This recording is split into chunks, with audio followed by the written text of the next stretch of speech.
Five or Flop, a podcast for the best and worst historical fiction has to offer. I'm your host, Erin.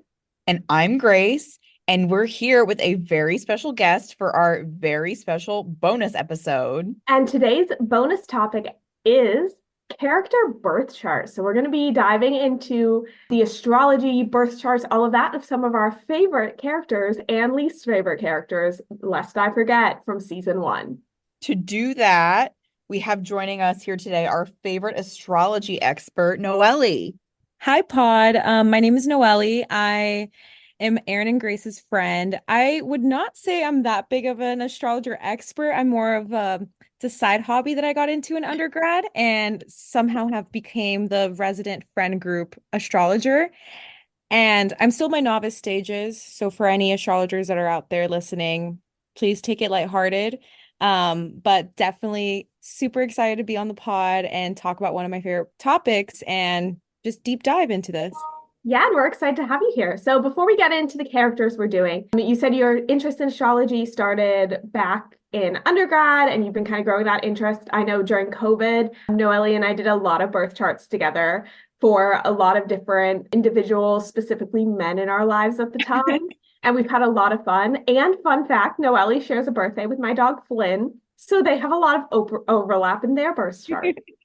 Yeah, I got into astrology during freshman year of college. So that was like fall of 2016.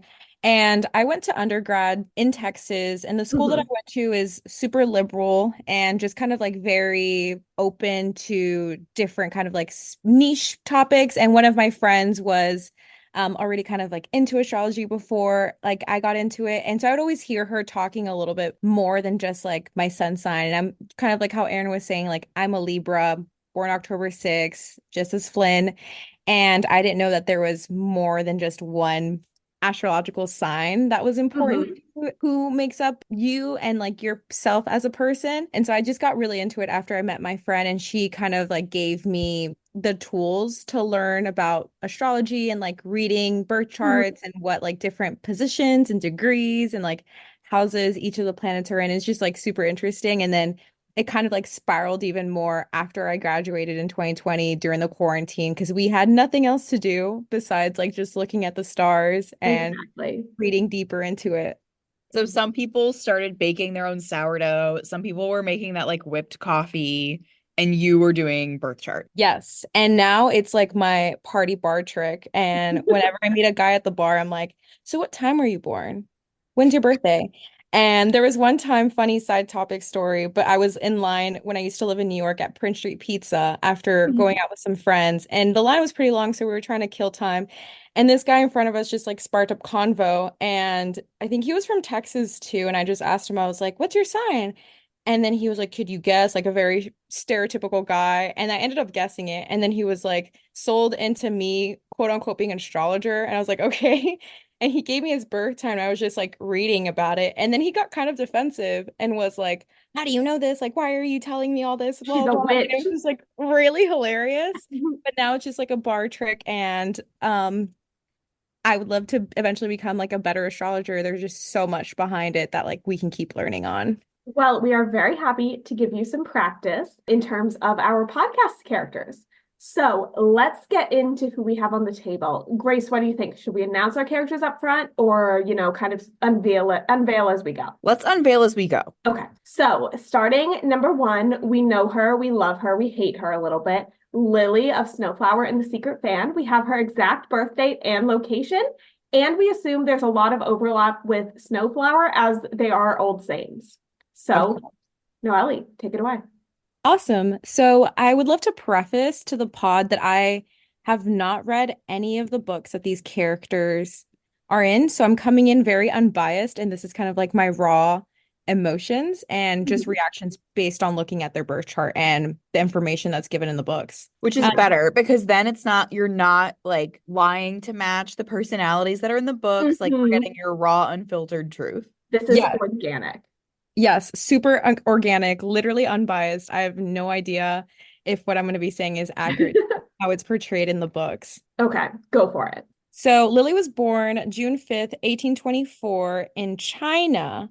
And so I am reading this for the professional astrologers listening in whole sign house. So to preface, in astrology, there's different ways that you can interpret different birth times and birth dates. There's like Placidus and whole sign, and then that's just like the Western astrology approach. And then there's more like Eastern astrology, but I'm not really well versed in Vedic Okay. astrology yet. Would love to get into it. So this is being read. All these charts are going to be read That'll in the. be a season 2 bonus once you get into it. We'll bring you back and do this again. Oh, I hope I can learn a Vedic astrology, but it's so hard because it's basically in like another language, but that's a goal. But looking at the birth chart from a whole sign perspective. So obviously, Lily being June 5th, she's a Gemini. So her sun is actually, we obviously don't have a time, so I can't really tell you her rising. And Okay. it's key to have your time when reading a full, like accurate reading of a birth chart because the time actually gives you an accurate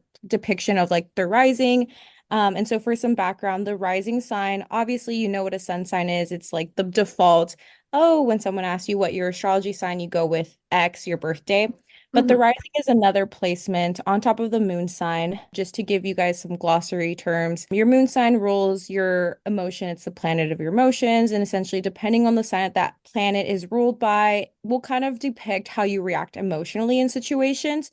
And then your rising sign is the sign that essentially like gives off like your first impressions to strangers. It's your outwardly personality, while your sun sign represents like who you are to your core, and your rising is like how you are to the world and how you're depicted to the world.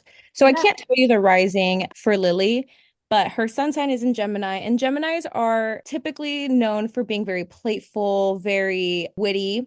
They're also known for constantly always just kind of needing to be stimulated.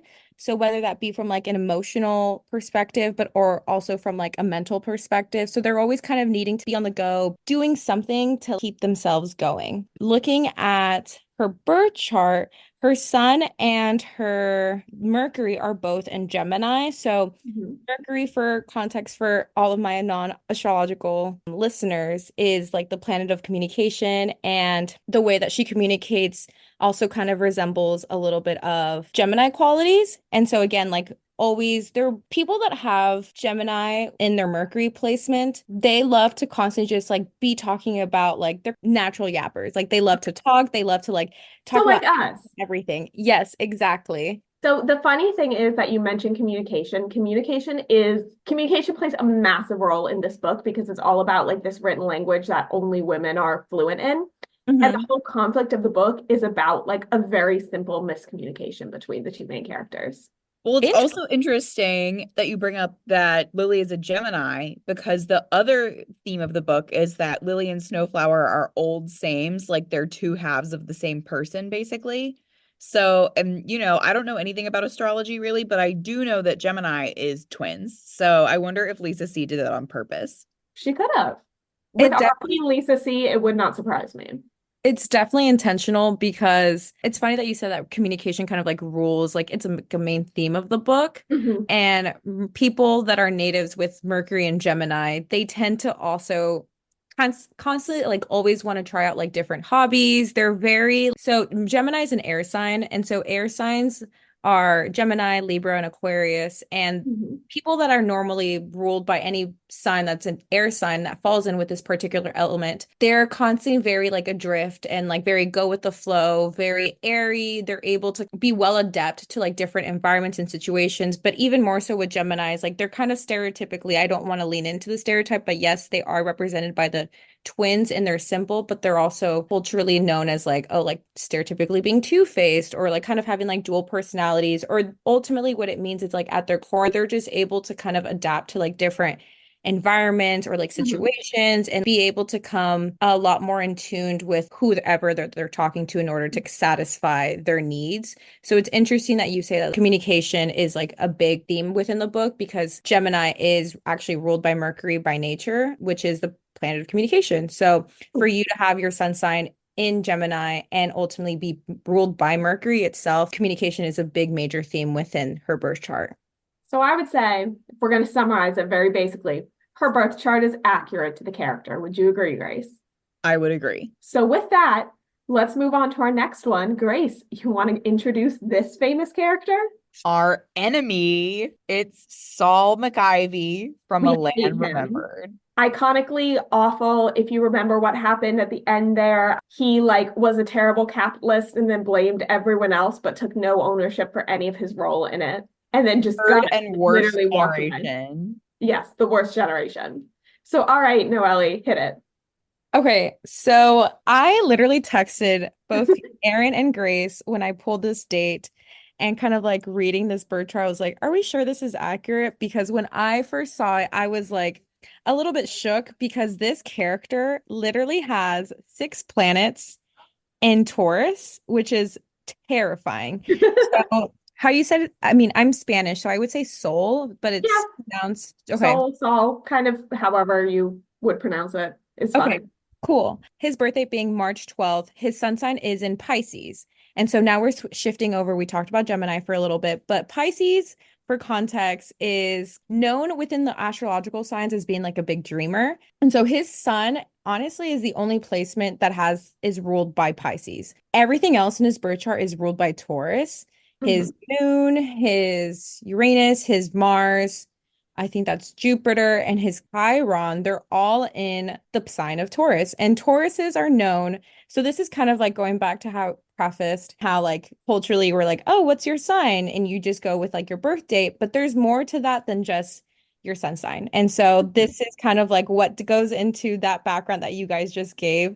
Tauruses are known for being very stubborn, but they also are they're ruled by Venus. So Libra and Taurus are the only 2 signs that are ruled by Venus, which is the planet of love. But in the difference between Libra and Taurus is Libras tend to be more ruled towards like relationships and romance and kind of like the Mhm. intangible, while Tauruses, on the other hand, are ruled more by status and power and like tangible success, Mm. materialism. I know Aaron, y'all listeners can't tell because you're just listening to audio, but Grace and I just made a face at each other we went, because that is so true. And that's not the only thing that I want to call out in his birth chart. So his sun, as I mentioned, is in Pisces. So big Mhm. dreamer, always kind of aloof a little bit to his core, but his moon being in Taurus shows us that he's stubborn when it comes to his emotions. And then Mhm. I want to dive into Mercury, like we were talking about last chart. His Mercury is ruled by Aquarius, his Venus is in Aquarius, and his Mars is in Aquarius. So for background and more astrological terms, to add to your glossary, Venus, again, as I mentioned, is like the planet of love. It's ultimately how you approach your both romantic and platonic relationships. And then Mhm. Mars is a planet of aggression, but it also shows like your aggression towards like success, like ultimately like what fuels you to drive. And so Mercury, Venus, and Mars are all ruled in Aquarius. Aquarius, just like Gemini and Libra, are in the sun, are ruled by the element of air. And so Aquariuses in particular are innovative, and they're kind of also they're stereotypically known for being like the loner of all the signs. They're the second to last sign in the astrological calendar, and they're very motivated by trying to make how they can like make the world a better place. Which But is almost like what Soul was trying to get at the end of the book, except he did a very bad job of it. flopped. Flopped. well, it's interesting to have these placements and like looking at the Pisces and the Taurus moon with the sun being in Pisces. He seems to be a little bit more like, although he's ruled by Aquarius, he still has that innate kind of like his self-purpose at its core is still like self-motivated. But he tries to cover up that like self-motivated drive to try to make it like a greater, like for the greater good. Oh, this like I know what's good, and so I'll impose this into like the greater population because it's like what will be best because I know what's best. This is Yeah, scary that accurate, this Emily. is actually very scary accurate. Is it actually? Yeah, Oh yeah, for real. Like I think you Googled the book and then lied and said you didn't. No, that's what it sounds like. For our next character, not really a character at all. He's our favorite poet slash deadbeat dad, And William of course we're Shakespeare. talking about the father and the husband. The father and the husband, because he is not named William Shakespeare in the book, but we know him as William Shakespeare. So he is from the book Hamnet, our probably favorite, most iconic book in the entire universe, I would say. But because William Shakespeare is a real person, I assume that made the research process a little different for you. Yeah, it did. It was a little bit easier because pulling, well, this might be a spoiler, but trying to pull Hamnet, who is also another character that I'll be deep diving in, was a little bit harder just because all my astrological websites that I used to pull didn't provide birth chart information beyond the before 1800. Okay, So understand. 1500 was Well, and really hard to pull. also because Shakespeare is famous, we know Mhm. when he was born. We don't know exactly when Hamnet was born. Yeah, Hamnet was also a real person. Hamnet is Shakespeare's son, but there's no exact birth date like recorded. So that it's a little speculation as well. Oh, okay. That I did not know. More you know. Okay, so this was a little bit easier to pull. Again, although he is a famous person, I didn't read any pre-written descriptions or anything. Okay. Like, I was simply just looking at the birth chart itself and like the placements and planets. So for William Shakespeare, his sun is in Taurus. I'm going back into our last friend Sol's planet. And then his moon is in Cancer. And again, we don't know what time he was born, but just based on speculation, people say it's in Cancer. Shakespeare being a Taurus sun, obviously ruled by Venus. So he has an affinity for the arts. But again, as I mentioned, Tauruses are ruled more by the tangible and like actual like finer things in life, like the very stereotypical like luxury that comes in beauty and art. So very much makes sense as to why he became a playwright and ended up becoming successful ultimately. With his moon sign being in Cancer, he's very in tune with his emotions. He's very, I would like to say, self-aware and like having the sun and the moon in Taurus and Cancer, there's a lot of just harmony in that just because Taurus is, although ruled by Venus, it's an earth sign. And then Cancer is a water sign. Earth and water tend to mix very well and just shows even more that he's very in tune with his emotions and very kind of like self-aware of what happens around and within him. And then his Mercury, the planet of communication, is in Aries. So very much makes sense. Aries is a very strong, bold, kind of fiery planet. It's also the first planet in the astrological calendar. Mhm. So it's oftentimes a little bit childlike when it comes to forming different arguments and whenever they're not much of a developed sign as you get later down in the calendar year. It's kind of hard to Mhm. explain, but it just shows that it's a very like bold placement to have in Mercury. And Mhm. so looking at Shakespeare's birth chart, again, prefacing that we don't know his exact birth time, but based on kind of what the internet has said, they're assuming he's a Cancer rising. And if that is accurate, then that would put his planet of communications in the 10th house. And I kind of preface this a little bit with how in astrology, there's more than just your sun sign. And it goes beyond also just like the planets too, like how I mentioned, there's Mercury, Venus, etc., all these planets. And when you actually look at the birth chart itself and you Google birth chart, you'll kind of see like different houses or like different little Mhm. phases within the circle. And so the 10th house is actually the house of career. If you have a placement in the 10th house, it tends to show kind of like where in your career you'll be most successful. And the fact that he has his planet of communication in his 10th house That shows that like he was going to be successful in all forms of communication and obviously showing that through his writing. that makes a lot of sense. He did that. Him being a little bit like as you say, like the childish elements also make sense. Kind of shirked his responsibilities. Abandoned his family, no big. Yeah, it happens. Grace, who are we talking about next?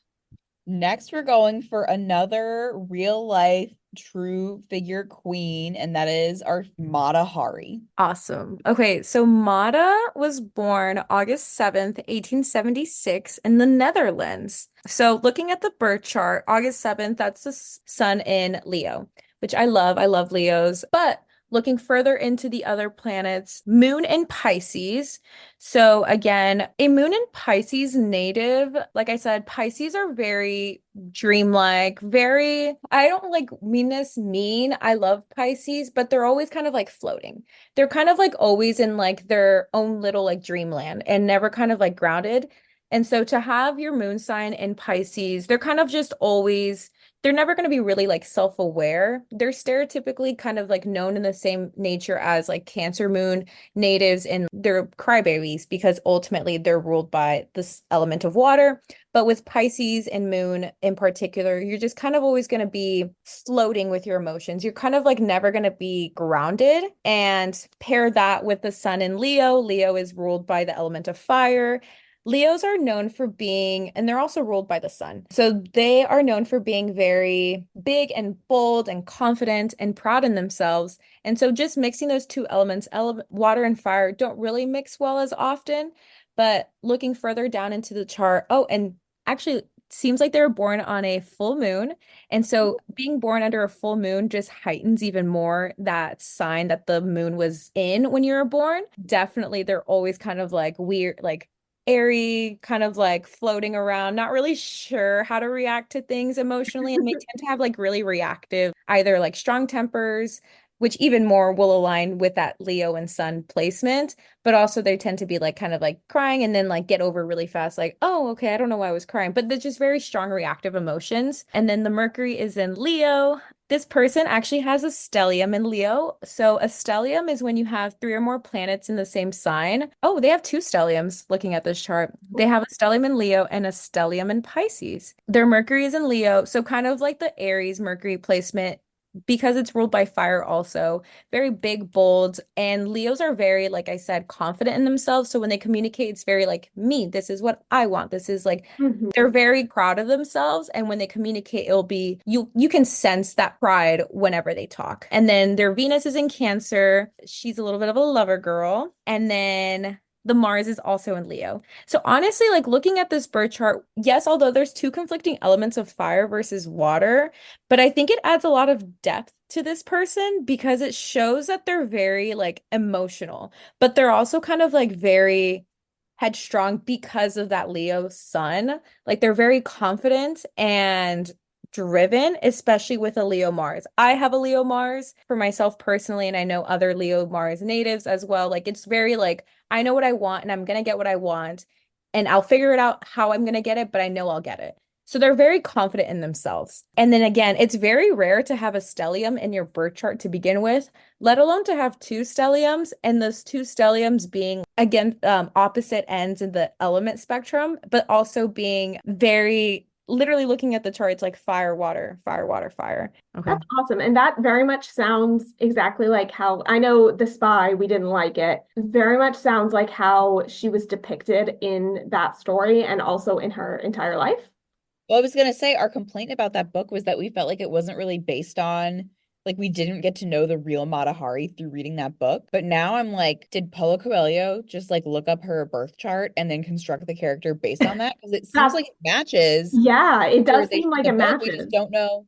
We just don't know if the book is accurate to the real Mata Hari. Yeah, but in terms of the book, it was accurate. This was our most hated book of the season. So, Oh, which is unfortunate because Mata Hari is a very, very interesting individual. Speaking of interesting individuals, Aaron's favorite. my favorite, Rip Hamnet, you would have loved hearing about your birth chart in the year 2024, but unfortunately you died at age of 11. This is Shakespeare's son, Hamnet, who was a real person, but because birth records weren't really kept super good track of back at the time, we kind of have to make some estimates in order to do a proper reading. yes. So I kind of talked about this a little bit earlier, but it was so hard trying to get birth chart information even in the 1800s. And so obviously Shakespeare's were able to get his because he was a famous person and his birth information was, I guess, a lot more well kept than his son's. But kind of assuming we do have Hamnet's baptism date, which was February 2nd of 1585. And I looked up online kind of what the tradition was in terms of timing from one's birth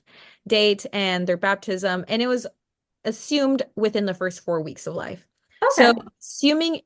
so Hamnet was either, depending on how quickly he got baptized, a Capricorn towards the end or an Aquarius. I love Aquariuses, so I will be talking about the Aquarius sun. We're going to assume Aquarius. Baptism, that's if you're talking within the church, that's technically your church's birth date. So February 2nd, Aquarius sun for Hamnet. Aquariuses are kind of how I alluded to earlier. They want to leave a mark on this world within their lifetime for like the betterment of society. They're always kind of wanting to like, how can I improve the world? They're very more motivated towards philanthropic purposes than Hmm. I would say like the Capricorn counterpart. Capricorns are a lot more known for kind of like they're very driven for success. They're very motivated. They're very headstrong because they are an earth sign versus Aquarius is kind of learned from their Capricorn older brother. And they're also equally as driven, but they're also socially aware in how they can improve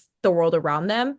They're stereotypically known for being having a big ego, but honestly, I think they're misinterpreted for that because they're always having to be very introspective and thinking, okay, what's going on in my life, what's going on like internally, like that I'm experiencing. And obviously, if I'm experiencing this, like other people are too, how can I prevent from other people to like go through similar situations or like how can I make this like more efficient and like effective? I just love Aquarius suns. And honestly, just the sign of Aquarius because they're just very philanthropic.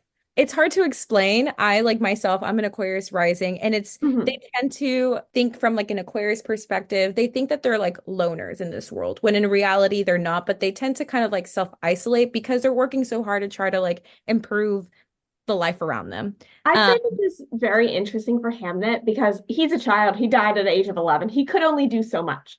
mhm. But his whole focus, so his sister, his twin Judith, had the plague, and his whole focus as a character in the first half of the book was like helping her get better and wanting to take on the plague for himself rather than see her suffer with it. So it's Aw. really interesting to hear you talk about the philanthropic nature. Yeah, they're very much like, especially when it comes to like people that they care about. Like, it's so hard to get an Aquarius. It's stereotypical, but it's hard to get an Aquarius to kind of like love you or kind of like when an Aquarius, when you get the attention from an Aquarius and an Aquarius admires you and they want you in their life, they will be so protective. They're locked in. They're for lifers ultimately. And so that says a lot about ultimately they're very protective. They want to take care of the world around them and even more so like their personal world, like the people in their life, the material possessions. Like they're just very like when you have them in, you have them locked in, and they're very just like self-motivated toward just bettering those around them and like bettering the world. And they don't really care about how it affects them. Ultimately, they just want to leave a lasting impact on the world, but as long as for the betterment of society and like moving them forward. And Hamnet truly left a lasting impact on me and Grace, if nothing else. He was also the inspiration, presumed, I mean, at least in the book, it's painted to be the inspiration for Hamlet, his Shakespeare's play. I think What that's, made more of an impact though, us reading Hamnet or the greatest play in English literature? oh, definitely us reading Hamnet, for sure. 100%.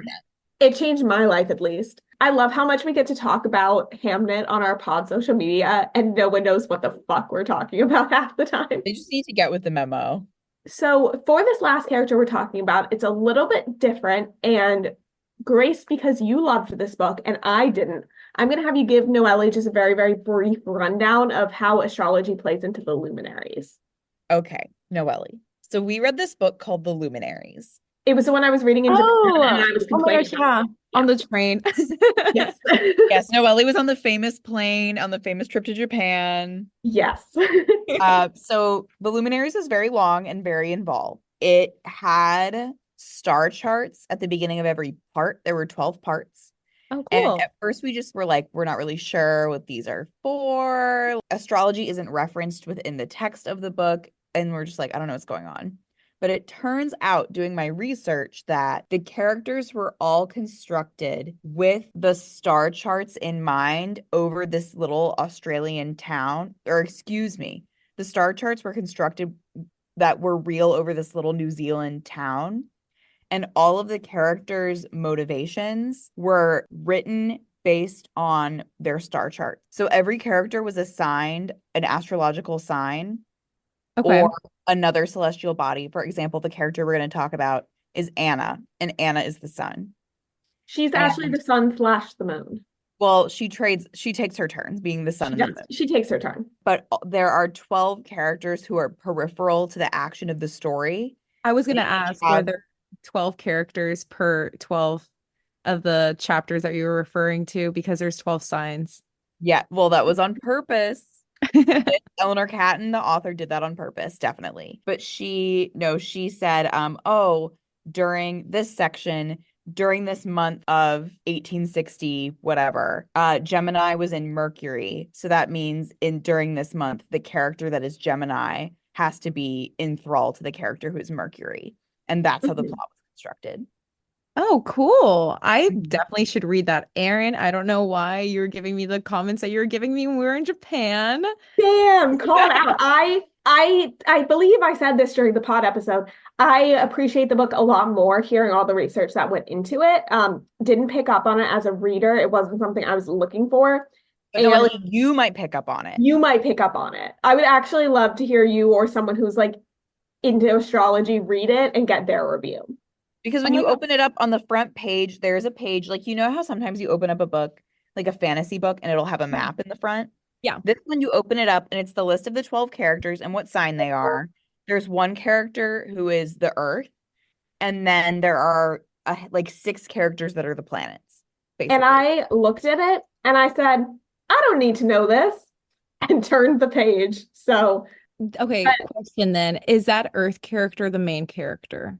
The whole book centers around a Different character. man who's found murdered, and the dead guy is Earth. mhm. Okay, interesting. I was gonna ask because I was like, none of the signs in astrology are ruled by Earth. So I was curious if the characters that are each ruled by each of the different planets slash the signs that they're in kind of like played a story around this Earth character. Yeah, and they kind of do. Because it's how He's they're like all central like to the coming. story, but because he's dead, he's not acting, he's not Mhm. influencing, but Mhm. he's what's keeping everyone central. But we picked Anna to talk about because she's one of the main characters in the book.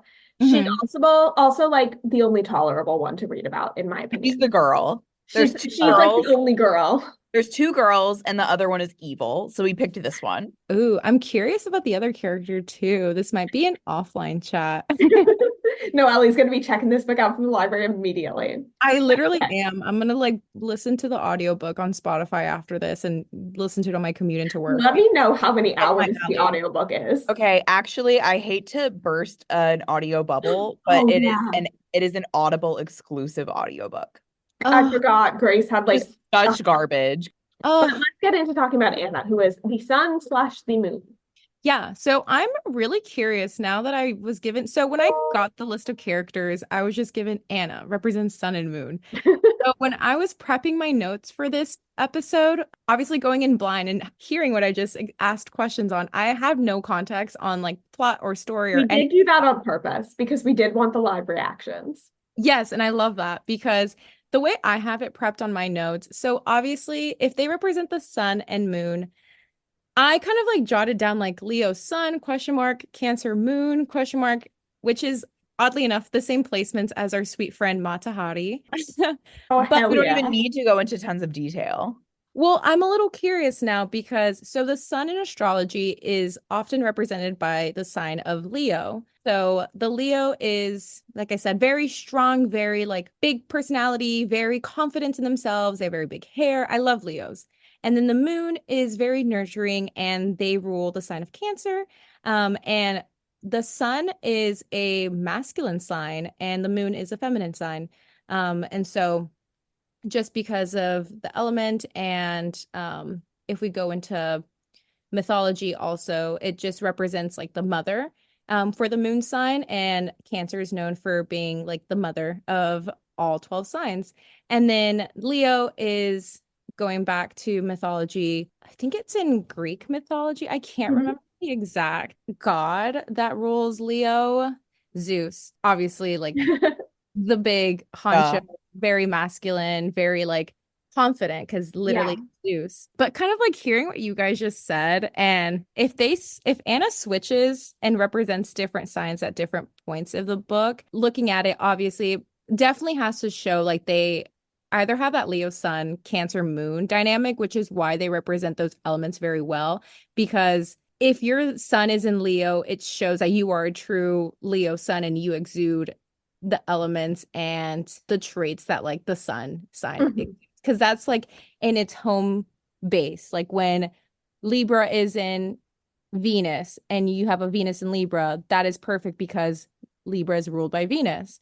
And so when you have your sun in Leo, and Leo is ruled by the sun, that's at its home base. And same for that Cancer moon. It just shows that like those placements together just shows, like I said previously with our friend Matahara, it's just like a really good combination for them to have because fire and water, although on paper doesn't go well, but having those two placements in their home base just shows that one, they're very confident in themselves, but they're also very in tune with their emotions. I wish we had a birth date at least, because that would give us more information on like their plan of communication, their Mars or Venus, and just kind of like see more beyond just sun sign and your moon sign. What's But really interesting about Anna kind of having that dual is that she's almost dual in the book too. So how we're introduced to her is like she's this drug addict prostitute, and that's all there is to her.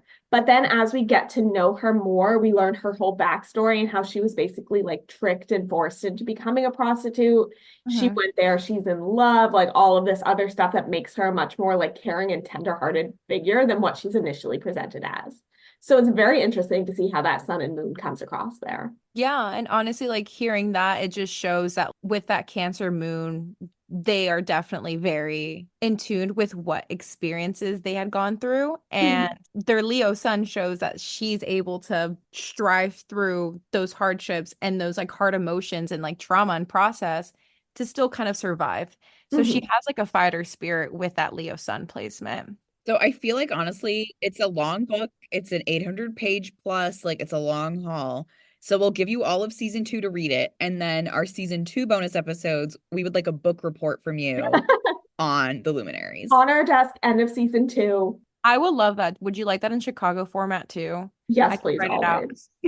My preferred citing format. I have found this to be very insightful and also scary accurate into at least how I read all of these characters. Grace, would you agree? Yeah, maybe we believe in astrology a little bit more now, listeners, question mark. We should have said that at the beginning, whether or not we believe in astrology. I do. But this has kind of confirmed it a bit more, and also in a much more fun way because it's fun to see how it comes across in fiction. I don't know if I do, but I like what our good friend Eleanor Catton, author of The Luminaries, has to say about it, which is I like it, but I don't take it too seriously. Like it's fun. It informs what you want it to inform.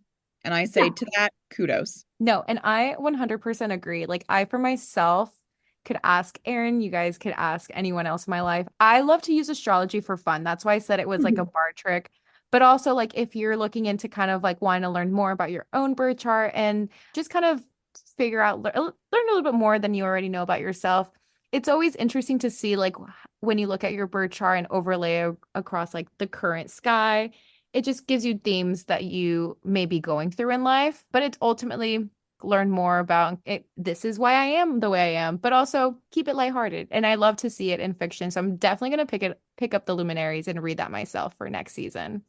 Grace, you're about to convert everyone that in my life into a Luminaries lover, except for me. And I'm just going to be standing angrily in the corner. I was going to say, I think it's 2-1 right now. So yeah, I'm losing this battle. But anyways, Nohely, thank you so, so much for being our first special guest on this very special bonus pod episode. We have loved having you and love learning more about astrology. Oh my gosh, thank you for having me. I'm so honored to have been the first, and hopefully this will not be the last going into season 2 and beyond. So I'm excited.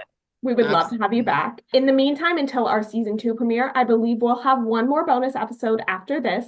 Yes, so check back next week. And in the meantime, make sure you're following us on TikTok, Twitter, and Instagram at @5orflop_pod. And if you have any other questions for us, general queries, you can email us at fiverfloppodcast@gmail.com. And in the meantime, happy astrology. Happy astrology.